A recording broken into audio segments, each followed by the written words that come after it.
오늘 본문은 우리가 잘 아는 것처럼 이 솔로몬이 성전을 봉헌하는 장면입니다. 그러니까 모든 곳에 성전 봉헌이 초점이 맞춰져 있는데, 이 본문을 보면은 이 성전 봉헌식 때 하나님의 영광이 엄청나게 임하였다.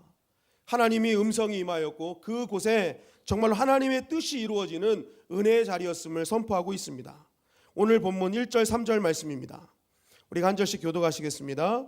솔로몬이 기도를 마침에 불이 하늘에서부터 내려와서 그 번제물과 제물들을 사르고 여호와의 영광이 그 성전에 가득하니, 여호와의 영광이 여호와의 전에 가득함으로 제사장들이 여호와의 전으로 능히 들어가지 못하였고, 다 같이 읽겠습니다. 이스라엘 모든 자손은 불이 내리는 것과 여호와의 영광이 성전 위에 있는 것을 보고 돌을 깐 땅에 엎드려 경배하며 여호와께 감사하여 이르되 선하시도다, 그의 인자하심이 영원하도다 하니라. 네, 성전을 봉헌하는 이 순간에 하늘에서 불이 내려온 겁니다.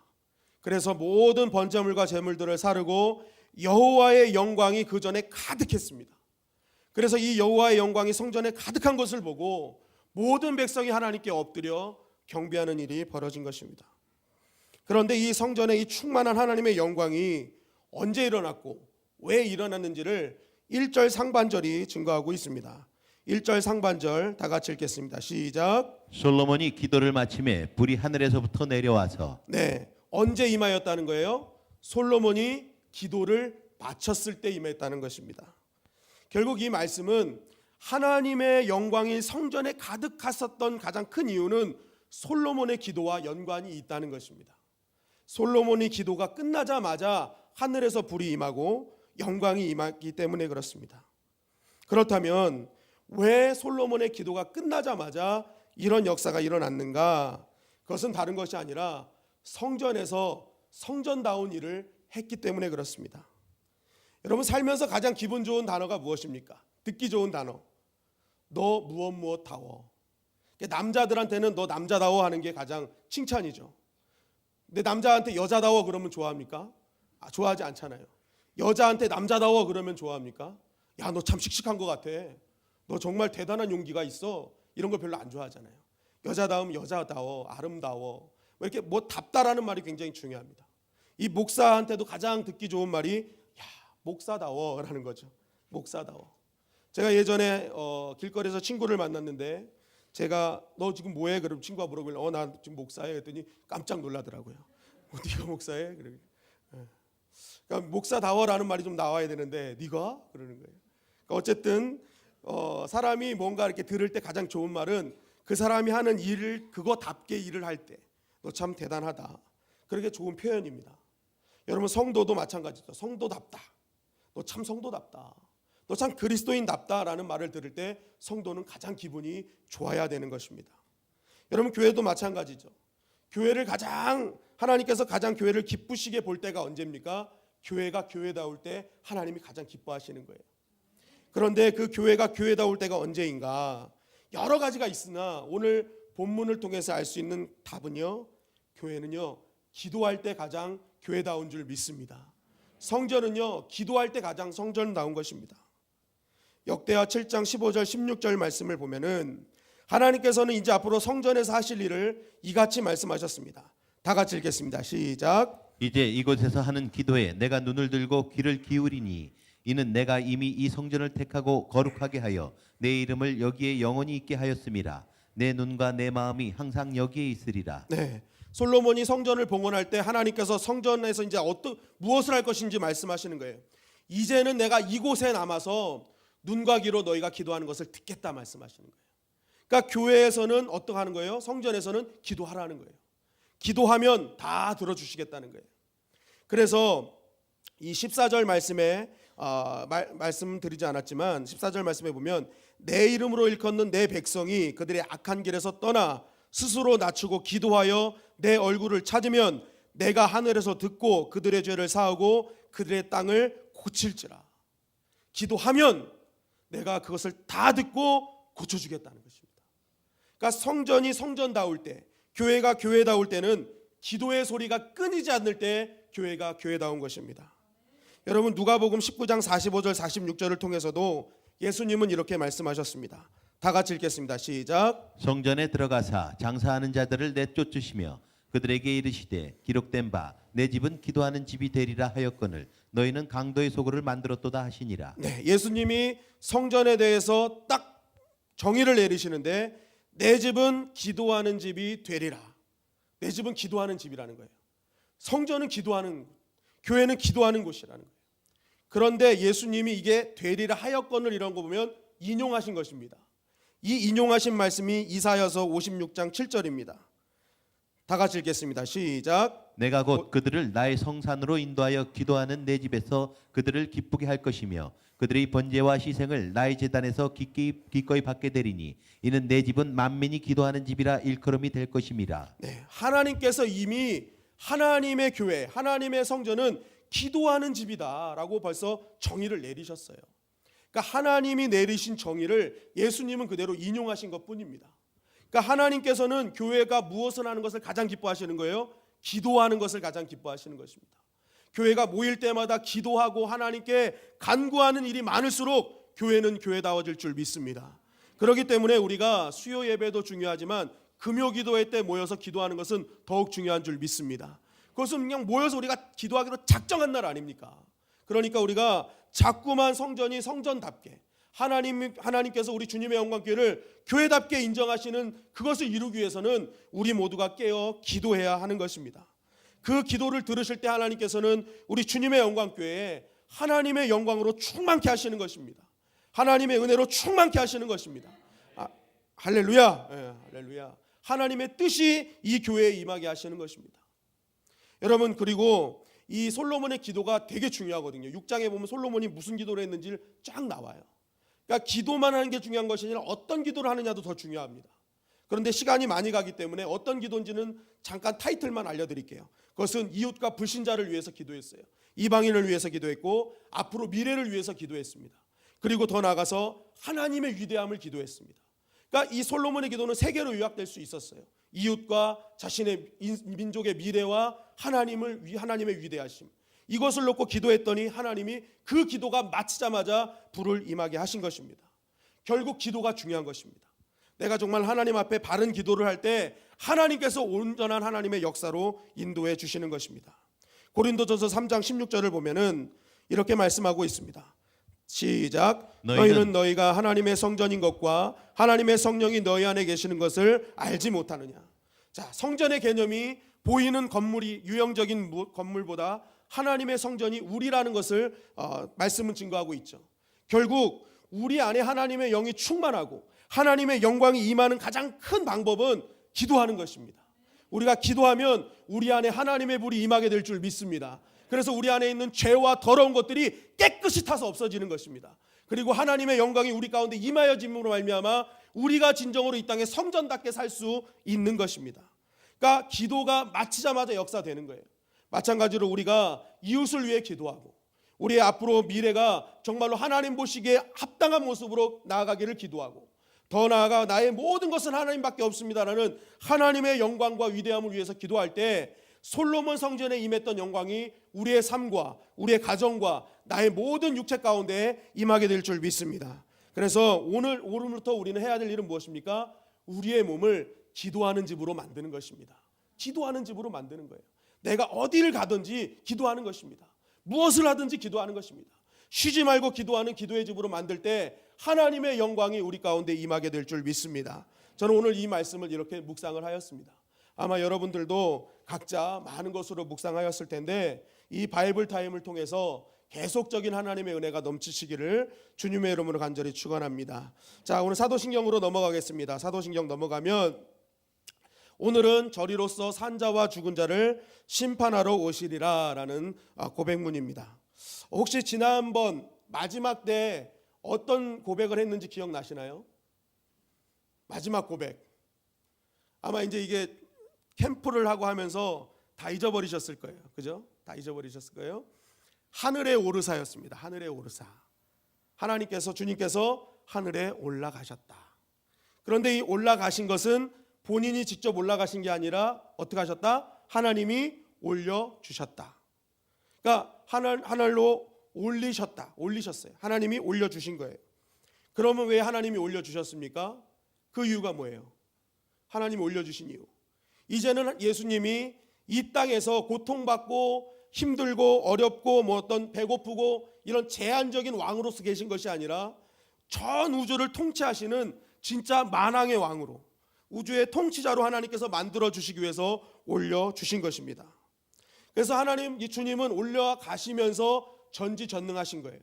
그러니까 어디 하늘로 올라가셨다라는 이 뜻은요, 어느 하늘 공간에 서서 계시다는 게 아니라 하나님께서 그를 올려 주신 거예요. 왕으로 올려 주셨다라는 뜻이죠. 그래서 이어지는 문맥이 전능하신 하나님 우편에 앉아 계시다가 하늘에 올라가서 전능하신 하나님 우편에 앉아 계시는 것입니다. 그런데 이 전능하신 하나님 우편에 앉아 계시다는 이 것도 하나님께서 만들어 주신 예수님의 통치권을 의미하는 것이죠. 그러니까 예수님은 하늘로 올리셔서 우리가 알고 있는 헤븐, 천국으로 가셔서 하늘 보좌 우편에 앉아 계신 거예요.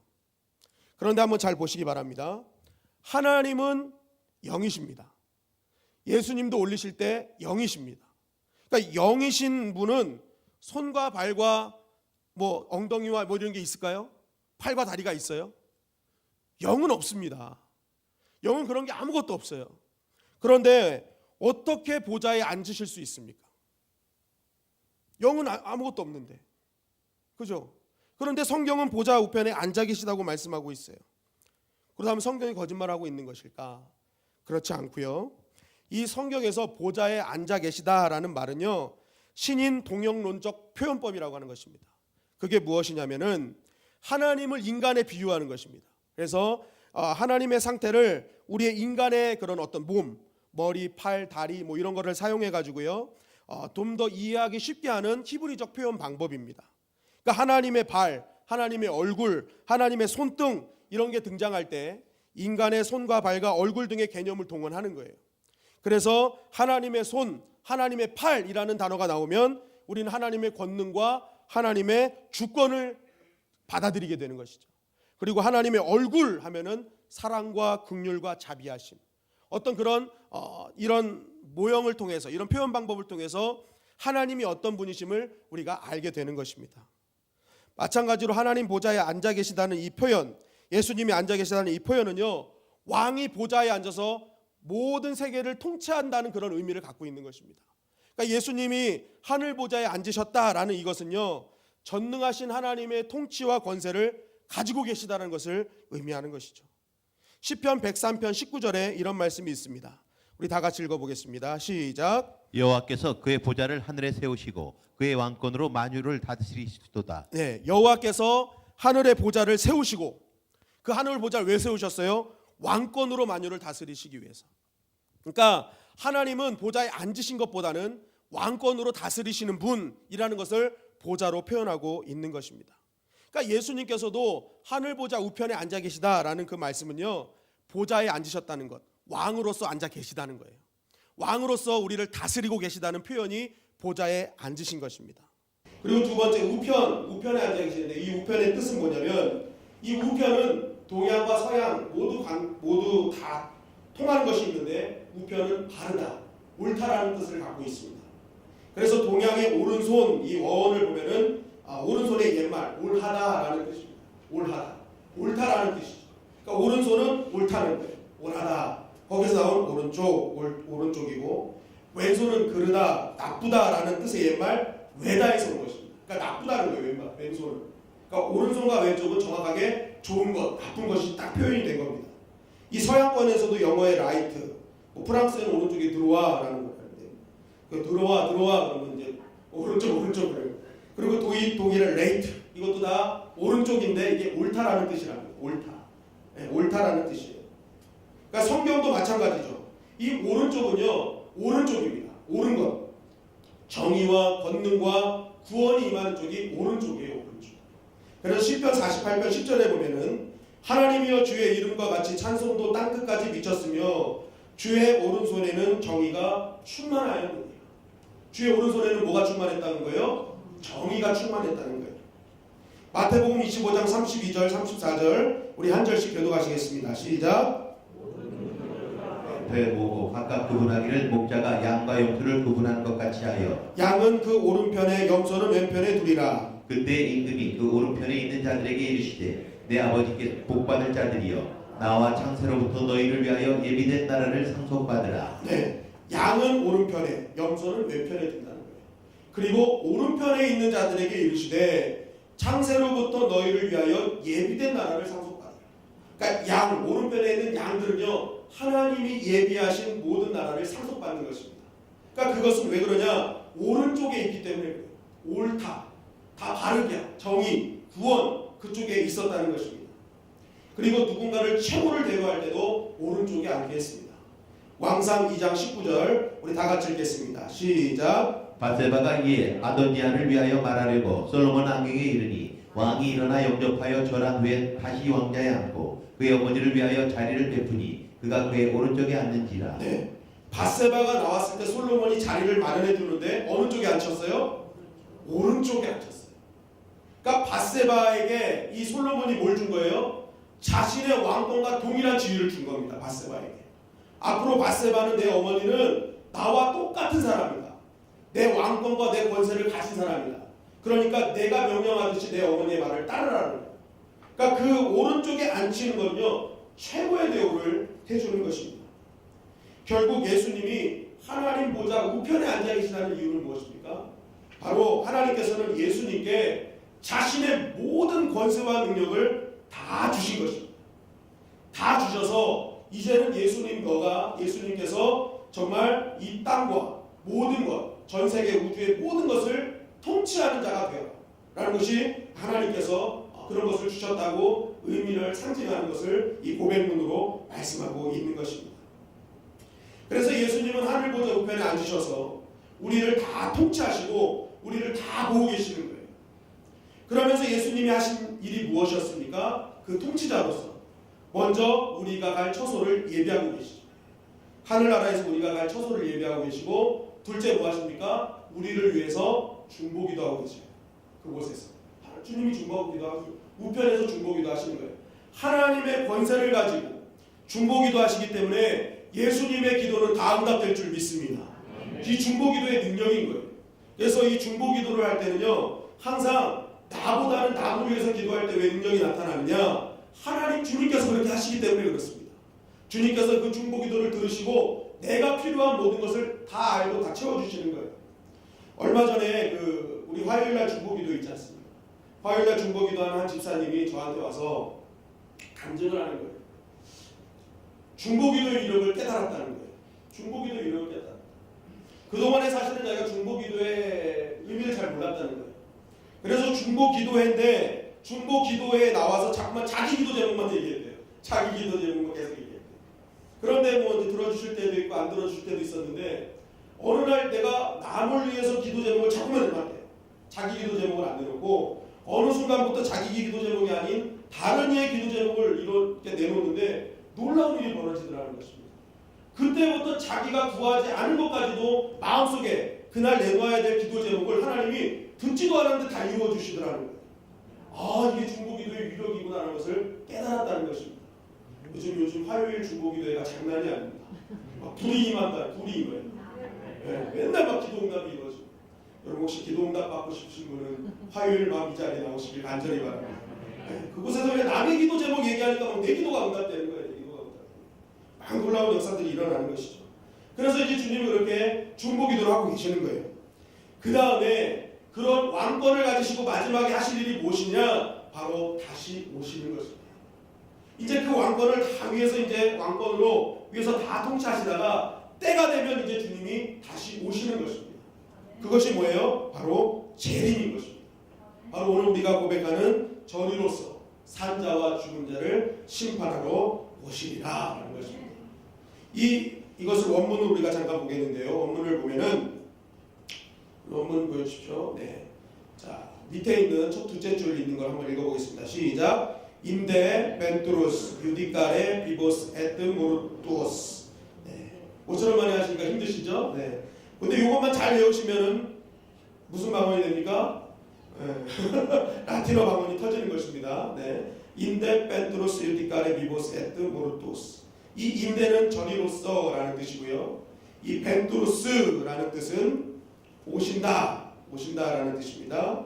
그리고 유디카레, 이것은 심판하다라는 뜻이고요. 비보스 이것은 산자라는 뜻입니다. 모르투오스는 죽은 자라는 뜻입니다.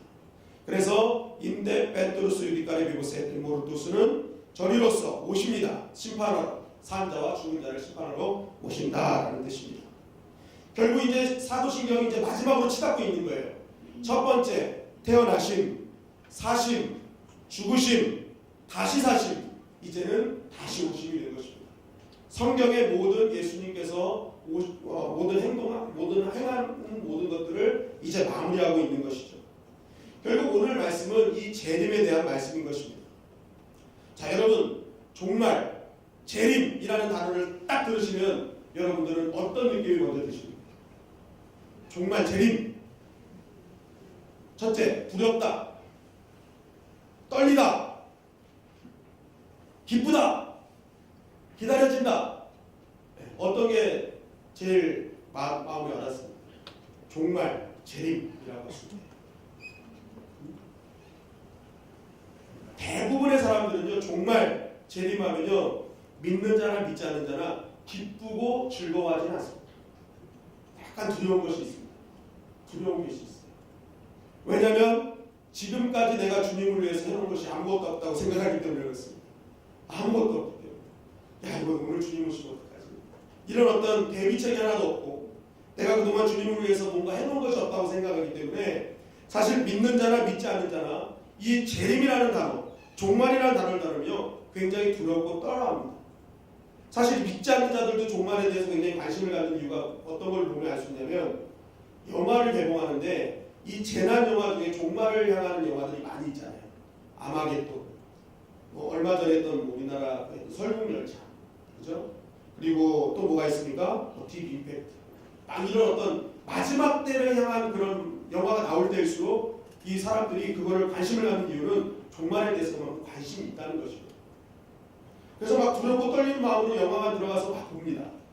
그런데 막상 영화관 나올 때는 어떡합니까? 언제 그랬냐는 듯이 마지막을 두려워해서 들어갔는데 나올 때는 뭐 그렇게 두려워하지 않는 모습으로 우리가 사는 것을 보게 되죠. 그런데 오늘 말씀해 보니까요, 성경은 이렇게 우리가 무덤덤하게 바라보는 그 종말에 대해서 반드시 올 것이라고 말씀하고 있다는 것입니다. 예수님은 반드시 다시 오신다. 예수님은 반드시 재림하실 것이다. 그리고 재림하셔서 무엇을 하시느냐? 심판하실 것이다라고 말씀하고 있는 것입니다.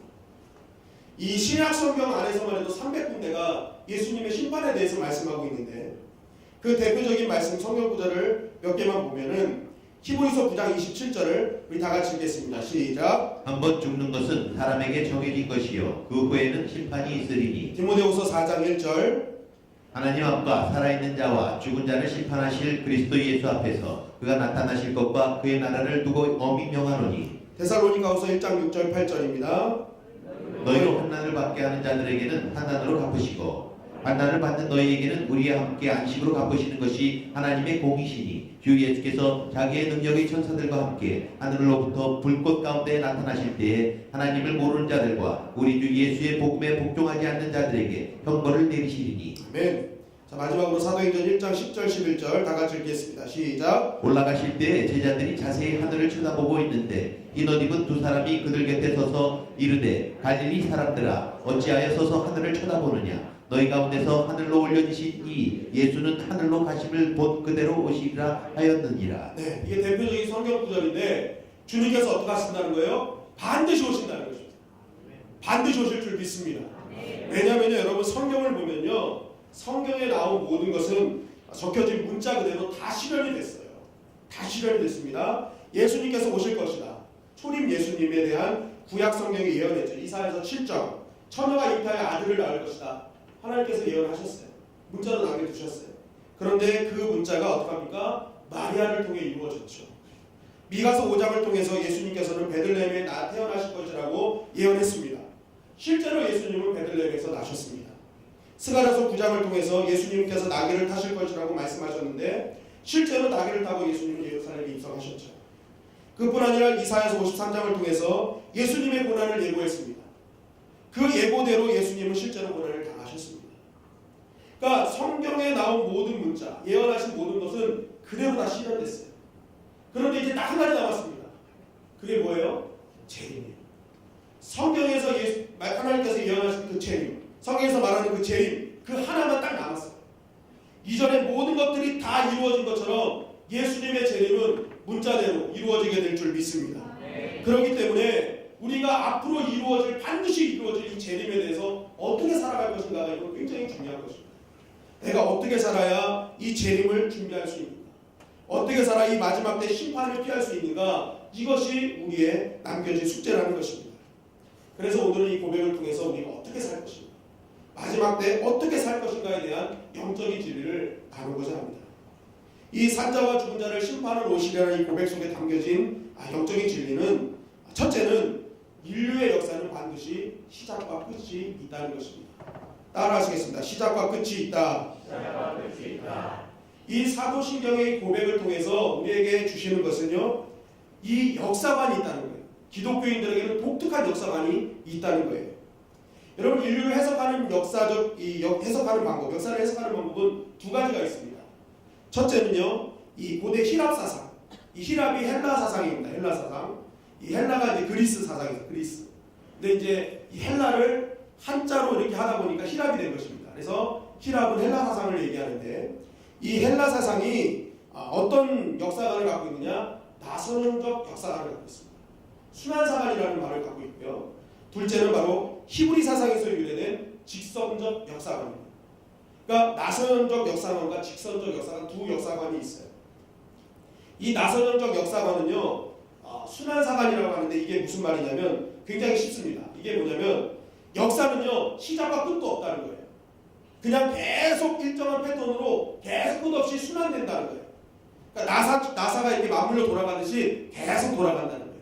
봄, 여름, 가을, 겨울 이렇게 지나가듯이 이 인간의 역사도 한 문명이 나타나고 이 문명이 흥망성쇠를 딱 거치면은 이게 망가지면서 또 다른 나라가 나타나고, 그러니까 이것이 계속 반복적으로 일어나기 때문에 끝이 없다는 거예요. 시작도 없고 끝이 없다. 이것이 바로 힐랍 사상에 유래된 이 나선형적 역사관의 뜻입니다. 그런데 이 히브리 사상에 나오는 이 직선적 역사관은 틀립니다. 직선적 역사관은 반드시 시작이 있고 끝이 있다는 거예요. 그래서 하나님이 창조하시는 순간부터는 시작이 된 것입니다. 근데 하나님이 창조 이전에 역사가 없었던 거예요. 그래서 하나님이 창조하신 것부터 역사가 시작돼서 예수님이 이 땅에 딱 재림하시는 순간에 끝이 나는 것입니다. 이게 히브리적 직선적인 역사관이에요. 그러니까 시작과 끝이 반드시 있다. 그러니까 우리 기독교인들은 어떤 역사관을 갖고 있는 거예요? 네, 직선적인 역사관을 우리가 갖고 있는 거예요. 시작과 끝이 있다. 우리 인생도 마찬가지죠. 우리 인생이 출산하면 역사가 어떻게 되는 거예요? 시작되는 것입니다. 그리고 우리가 죽으면 어떻게 되는 거예요? 우리의 역사는 끝나는 거예요. 그러니까 우리의 삶은 하루 일어났을 때 살려고 일어난 것입니까? 죽으려고 일어난 것입니까? 네? 직선적 역사관을 우리가 갖고 있다고 생각할 때 하루를 자고 일어났어요. 그럼 내가 살려고 일어났습니까? 죽으려고 일어났습니까? 죽으려고 일어난 거예요. 끝이 있기 때문에. 끝이 있기 때문에. 그래서요, 성경은요, 잘 죽는 것을 가르쳐 주는 것입니다. 잘 죽어야 어떻게 되는 거예요? 천국 가는 거예요. 왜냐면 우리는 매일 시작과 끝이 있기 때문에요, 반드시 우리 끝을 향해 가는 것입니다. 그러니까 하루를 일어날 때도 내가 오늘 또 하루 죽으려고 일어나는 거예요. 죽으려고 일어나는 거예요. 그래서 우리가 항상 묵상할 때 오늘 하루 내가 잘 살아야지라는 그 의미에는요, 내가 잘 죽어야지라는 의미도 있는 것입니다. 오늘 내가 잘 살아야 내가 내일 잘 죽을 수 있는 거예요. 잘 죽는다는 게 무엇입니까? 천국에 가는 거죠. 그러니까 내가 오늘 하루 잘 산다는 것은요, 잘 죽는 것을 대비하는 것입니다. 그러니까 내가 오늘 하루 믿음으로 잘 산다는 의미가 뭐예요? 내가 천국 가기를 준비하고 있구나라는 것을 여러분들이 인지하고 있어야 되는 것입니다. 그래서 신앙인은요, 말을 할 때 아이고 죽겠다 하면 안 되는 거예요. 뭐라고 해야 되냐? 아이고 죽겠다. 그러니까 죽겠다를 조금만 길게 하면 돼요. 아이고 죽겠다 그러면 되는 거예요. 어떻게 하라고요? 아이고 죽겠다. 그러면 내가 어떻게 되는 거예요? 다 내가 사는 거죠. 죽겠다가 아니라 내가 죽겠다. 그러니까 내가 하루하루를 잘 살려고 하는 그 이유가 내가 잘 죽기를 위해서 준비하는 것이죠. 왜 우리에게는 시작과 끝이 있기 때문에 결국 이 사도신경은 하나님으로부터 천지를 창조하셔서 시작되었다. 그리고 나서 예수님으로 인해서 이제 끝날 것이다라고 우리에게 천명하고 있는 것입니다. 그렇기 때문에 오늘 하루 우리가 하나님 앞에 어떻게 해야 돼요? 더 잘 살아야 되는 것입니다. 그러니까 내가 하루를 살 때 막 살면 안 되는 거죠. 왜냐하면 언제 끝날지 모르기 때문에. 나중에 이제 쭉 알려드릴 텐데 언제 끝날지 모르기 때문에 매일매일을 내가 오늘도 난 죽을 수 있다는 마음을 갖고 하나님 앞에 옳게 살기를 힘써야 되는 것이죠. 그리고 오늘 이 종말을 통해서 우리가 알 수 있는 것은 우리가 종말 때 반드시 끝에는 심판이 있다는 거예요. 그냥 종말이 오는 것이 아니라 심판이 있어요. 그런데 그 심판이 누구한테 적용되느냐? 살자와 죽은 자 모두에게 적용된다는 것입니다. 그러니까 하나님께서 이제 마지막 종말을 예수님이 종말을 오셔 재림하실 때는요 예외가 없습니다. 제외가 없는 거예요. 모든 자들이 다 심판받게 되어 있는 것입니다. 그래서 그동안 하나님께서 오래 참으실 때문에 보류했던 악과 그런 아주 더러운 것들이 있죠. 불의, 폭력, 막 이런 것들. 잠시 하나님의 선하심 때문에 보류해놨던 모든 것들이 그 순간에 다 심판받는 것입니다. 제외되는 건 아무것도 없어요. 산자와 죽은 자 모두가 심판받는 것입니다. 그러니까 오늘 내가 숨겼다고 해서 끝나는 게 아니라 심판하실 때, 재림하실 때 다 심판받게 되어 있는 것입니다. 결국 이런 완전한 심판이 우리에게 이제 준비되어 있다, 예배되어 있다라고 우리가 깨달을 때 우리가 할 수 있는 질문은 무엇입니까? 이 심판을 준비하는 우리는 어떻게 살아야 됩니까? 어떻게 살아야 됩니까? 라는 질문을 해야 되는 것입니다. 그렇다면 우리가 어떻게 살아야 됩니까? 라는 이 문제를 해결하기 위해서 우리가 이 답을 얻기 위해서 알아봐야 될 것이 뭐냐면 심판은 언제 오느냐. 이걸 알아야 우리가 이제 어떻게 사느냐의 답을 얻어줄 수 있는 것이죠. 여러분 성경에는 심판의 때는 그 아무도 알 수 없다고 말씀하고 있습니다. 마태복음 24장 36절 우리 다 같이 읽겠습니다. 시작. 그러나 그날과 그때는 아무도 모르나니 하늘의 천사들도 아들도 모르고 오직 아버지만 아시느니라. 네, 누구만 아신다고요? 아버지만 아셔요. 아버지. 예수님도 모르세요. 아버지만 아셔요. 아버지만 아셔요. 그러면 우리가 답을 얻지 못하지 않습니까? 아무것도 모르는데. 그러나 이 아무것도 모르지만 이 종말이 다가오는 징조에 대해서 예수님께서 우리에게 말씀을 해주셨습니다. 그래서 그것을 통해 우리가 답을 얻을 수 있는데 그 예수님의 마지막 종말의 때라고 말씀하신 징조가 마가복음 13장 3절에서 10절 말씀에 있습니다. 한 절씩 교도하시겠습니다. 예수께서 갈람산에서 성전을 마주 대하여 앉으셨을 때에 베드로와 야고보가 요한과 안드레가 조용히 묻되 우리에게 이르소서 어느 때에 이런 일이 있겠사오며 이 모든 일이 이루어지게 할 때에 무슨 징조가 있사오리이까. 예수께서 이르시되 너희가 사람의 미혹을 받지 않도록 주의하라. 많은 사람이 내 이름 모아서 이르되 내가 그라하여 많은 사람을 미혹하리라. 난리와 난리의 소문을 들을 때에 두려워하지 말라. 이런 일이 있어야 돼. 아직 끝은 아니니라. 민족이 민족을 나라가 나라를 대적하여 일어나겠고 곳곳에 지진이 있으며 기근이 있으리니 이는 재난의 시작이니라. 너희는 스스로 조심하라. 사람들이 너희를 공회에 넘겨주겠고 너희를 회당에서 매질하겠으며 나로 말미암아 너희가 권력자들과 임금들 앞에 서리니 이는 그들에게 증거가 되려 함이라. 또 복음이 먼저 만국에 전파되어야 할 것이니라. 아멘. 자, 예수님이 제자들에게 마지막 때가 언제인지 묻는 질문에 네 가지 징조를 말씀하셨어요. 첫째는 이단의 출현이죠. 6절에 나오고요. 둘째는 전쟁과 기근과 지진과 기근, 재난이 시작될 것이다. 그리고 성도들이 고난받을 것이며 땅끝까지 복음이 전파되어야 될 것이다 라고 말씀하셨습니다. 자, 이 말씀을 여러분들이 딱 봤을 때 마지막 때는 언제라고 생각하십니까? 마지막 때가 언제예요? 이 말씀을 볼 때 마지막 때, 지금 앞으로 계속 이제 마지막 때가 오고 있는 것 같죠? 왜 그렇습니까? 왜 그렇습니까? 복음이 땅끝까지 전파되어야 되니까. 땅끝까지 전파되어야 되니까. 자, 그렇다면 가만히 하나씩 보겠습니다.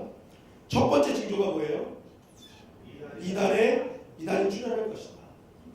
이단이 출현하면은 마지막 때라고 말씀하셨어요.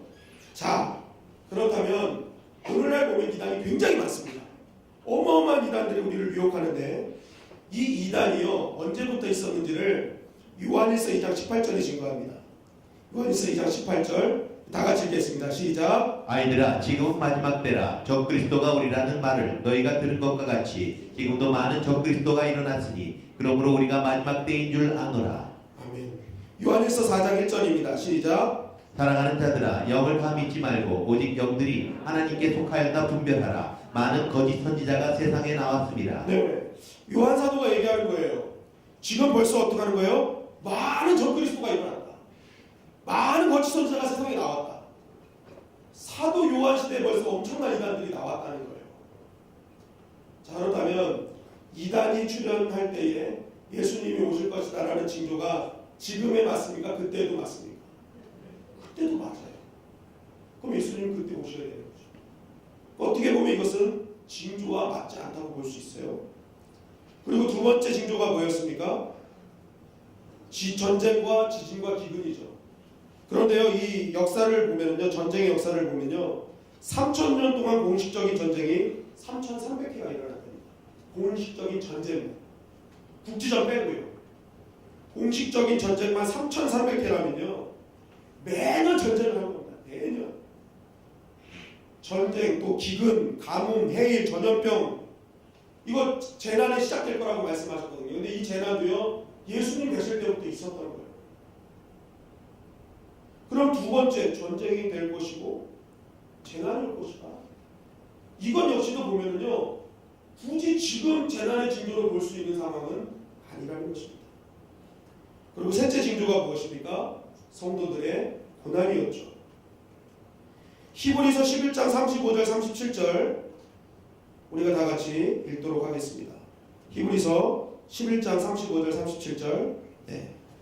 시작. 여자들은 자기의 죽은 자들을 부활로 받아들이기도 하며 또 어떤 이들은 더 좋은 부활을 얻고자 하여 심한 고문을 받되 구차히 풀려나기를 원하지 아니하였으며 또 어떤 이들은 조롱과 채찍질뿐 아니라 결박과 옥에 갇히는 시련도 받았으며 돌로 치는 것과 톱으로 펴는 것과 시험과 칼로 죽임을 당하고 양과 염소의 가죽을 입고 유리하여 궁핍과 환난과 학대를 받았으니. 네. 신약시대에 성도들이 어떤 고난과 핍박을 받았는지를 우리에게 증거하고 있어요. 그런데 이 말씀 전에는요, 구약의 믿음의 사람들이 어떤 고난과 핍박을 받았는지를 증거하고 있어요. 그러니까 성도들이 고난을 당하는 것은 이 시대만 있는 것이 아닙니다. 이미 구약 시대부터 고난을 받았어요. 신약의 성도들도 엄청난 고난을 받았어요. 그럼 여러분, 이 지금 세 번째로 말하는 징조가 지금의 합당한 징조일까요? 이미 이거는 계속 이루어지고 있었던 길입니다. 그러면서 이게 이 히브리서 기자는 얘기하는 거예요. 지금 너희들만 고난받는다고 생각하지 마라. 이러는 거예요. 이미 벌써 많은 사람들이 고난받고 있었어. 라고 얘기하는 거예요. 자, 그럼 이제 마지막 네 번째 징조가 우리 마지막 희망이 될 수 있습니다. 네 번째 징조는 무엇입니까?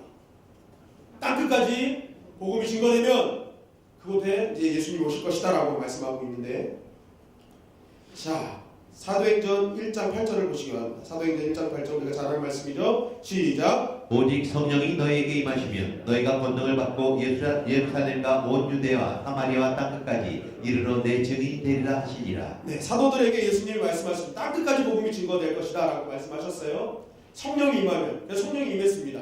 그런데 이 사도들이요, 유대주의에 머무르는 거예요. 선미사상에 머무르니까 예루살렘을 떠나지 않는 거예요. 그래서 이 주님께서 어떻게 하십니까? 이들을 흩으셨어요. 그게 사도행전 8장 1절입니다. 사도행전 8장 1절 우리 다 같이 읽겠습니다. 사도행전 8장 1절 시작. 사울은 그가 죽임당함을 마땅히 여기더라. 그날에 예루살렘에 있는 교회에 큰 박해가 있어 사도 외에는 다 유대와 사마리아 모든 땅으로 흩어지니라. 네, 스데반 집사님이 돌에 맞아 죽는 것을 보면서 이 믿는 모든 사람들이 이거 안 되겠다 해가지고 흩어졌어요. 그런데 그때 흩어질 때 어느 땅으로 흩어졌대요? 모든 땅으로 흩어졌대요. 모든 땅으로 이미 다 흩어져 버렸어요. 믿는 자들이 벌써 말씀하신 대로 땅끝으로 다 흩어진 것입니다. 그래서 빌립 집사가 당시 땅끝이라고 생각했던 에티오피아의 내시에게 복음이 증거하였고, 바울은 당시 땅끝이라고 생각했던 또 유럽에 가서 복음을 증거하였어요. 그러니까 예수님이 복음이 땅끝에 이를 때에 내가 오실 것이라 하는 말씀이 벌써 이미 사도 바울 시대에 이루어지고 있었던 거예요. 땅끝까지 다 복음이 증거됐거든요. 그때 당시 땅끝이라고 했던 거죠. 그게 지금까지 이어지고 있는 것입니다. 그러면 네 가지 징조가 한번 보십시오. 지금 우리가 이 마지막 때의 징조로 쓰기에 깔끔합니까? 그렇게 깔끔하지 않잖아요. 이미 다 이루어지고 있었던 일이에요. 예수님 시대부터 다 이루어지고 있었던 일이에요. 꺼림칙한 그런 어떤 징조들이에요. 이거 알고 보면은요, 우리가 마지막 때라고 생각할 수 없는, 그러니까 마지막 때는 이미 다 이루어진 것을 우리는 성경을 통해 볼 수 있는 것입니다. 차라리 주님께서 징조를 보여주실 때 어느 날 너희가 하늘을 보면은요, 하늘을 보면은 스데반 집사가 하늘이 열리는 것처럼, 열리는 걸 본 것처럼 하늘이 열려지는 거 볼 때 와서 기도해, 와서 예배해. 그러면 그것처럼 좋은 징조가 어디 있습니까? 너희가 동해바다 딱 놀러 갔는데 갑자기 동해바다가 마구니처럼 달라져. 이게 마지막 때야 라고 생각하면 그 바다만 달라지면 우리가 마지막 때인 줄 알고 교회 와서 예배 드릴 수 있거든요. 그런 징조가 보여지면 참 좋은데 이미 이루어지는 이러한 일들을 통해서 주님은 징조라고 말씀하고 있는 것입니다. 그렇다면 여기에 담겨진 비밀이 무엇이냐고요? 왜 주님은 이것을 징조로 보여주셨다는 거예요? 매일매일 우리 눈에 보여지는 징조들, 이미 이전부터 일어나는 징조들, 지금도 세계 곳곳에서 일어나는 이 징조들을 가지고 왜 주님은 마지막 징조라고 말씀을 하신다는 거예요? 그것은 다른 것이 아니라 너희 눈에 지금 이전부터 이루어지는 징조들이 눈에 보이지 않느냐. 결국 너희들 매일매일의 삶이 마지막 때인 것처럼 살라고 말씀하시는 것입니다. 오늘도 이단들을 눈에 봤니? 마지막 때인 거야. 오늘 곳곳에서 지진나는 거 봤니? 전쟁하는 거 봤니? 마지막 때야. 오늘도 많은 성도들이 고난당하는 거 봤어? 그 이슬람 세력에서 불타 죽고 어렵고 고난당하는 거 봤어? 마지막 때야.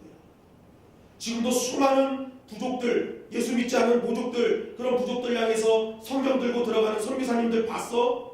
마지막 때야. 매일매일 일어나는 이것을 우리가 눈으로 볼 때마다 우리 마음속에 간직하라는 것입니다. 오늘이 마지막 때인 것처럼 살아라. 여러분, 성경에 보면 죽음을 맞지 않고 승천한 사람 둘이 있죠. 엘리야와 에녹입니다. 그죠? 엘리야와 에녹. 엘리야는 수많은 기적을 일으키고 엄청난 역사를 일으키는 하나님의 사람임을 우리가 알기 때문에 승천할 수 있어. 그런데 에녹은요, 성경에 기록된 게 별로 없어요. 그냥 하나님과 동행했대요. 그걸 어떻게 증명할 수 있냐고? 무엇으로 증명할 수 있어요? 여러분, 그 에녹의 아들이 누군지 아십니까? 에녹의 아들. 에녹의 아들. 무두셀라입니다. 무두셀라. 그런데 이 무두셀라의 뜻이 뭔지 아십니까? 무두셀라 이름의 뜻? 이 아이가 죽으면 심판이 임한다라는 뜻이에요. 그게 무두셀라입니다. 무두셀라. 실제적으로 무두셀라가 죽던 날 홍수가 났습니다. 그러니까 이름대로 됐거든요. 자, 그러면 한번 보십시오. 당시에 이 에녹이 무두셀라를 딱 나서고 너 무두셀라야, 이제 너가 죽으면 심판이 임할 거야 라고 했을 때 매일 무두셀라를 부른다. 무두셀라야. 그러면 뭘 부르는 거예요? 너가 죽으면 심판이 임할 거야 이걸 부르는 거예요. 계속. 너가 죽으면 심판이 임할 거야. 자, 그럼 에녹은 항상 뭘 간직하고 산 거예요? 얘가 죽으면 심판이 임할 거네. 얘가 언제 죽을지 모르네. 그러니까 항상 무두셀라를 부를 때마다 에녹은 매일매일 어떻게 합니까? 성결하게 산 것입니다. 매일매일 무두셀라를 보면서 언제 죽을지 모르는 무두셀라를 보면서 야, 언제 하나님이 임할지 모른다. 정말 내가 오늘을 성결하게 살아야지 하면서 계속 거룩하고 성결하게 자기 삶을 갖고 나갑니다. 그것을 성경에서는 하나님과 동행했다라고 얘기하는 겁니다. 얼마나 하나님과 동행하고 성결하게 살았는지 하나님께서는 그 믿음을 보시고 그 자리에서 들려 올려주신 것입니다. 매일매일을 마지막 때인 것처럼 성결하게 살으니까 하나님이 그를 올려주신 것입니다.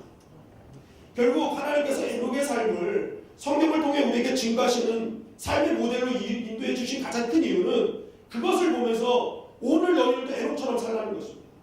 세상에 많은 무두셀라들이 보일 때마다 너희는 오늘도 에녹이 되어서 살아라. 그러면 너희는 심판을 면할 것이다 라고 말씀하고 있는 것입니다. 그래서 오늘을 사는 우리가 매일매일 우리 삶 속에서 보여지는 무두셀라가 보일 때, 아까 말한 네 가지 징조들이 눈에 보일 때마다 오늘도 주님이 오실 수 있음을 알고 우리는 인내하며 사는 것입니다. 믿음을 가지고 이기고 인내하며 살아가는 것입니다. 내 사정과 현실이 아무리 암담해도 주님이 오시면 끝이라는 사실을 갖고 오늘 이 자리에서 내가 더욱더 믿음으로 살아야지, 하나님 뜻에 합당하게 살아야지 라는 애독과 같이 하나님과 동행하는 믿음을 가질 때 우리는 심판을 면할 수 있는 것입니다. 여러분, 믿음의 사람들이 왜 톱으로 켜지는 상황에서 자신의 몸이 톱으로 켜지고 기름솥에 들어가면서까지도 믿음을 지킨 이유가 무엇인지 이제 아시겠죠? 그들은 에녹과 같은 삶을 살았기 때문에 그렇습니다.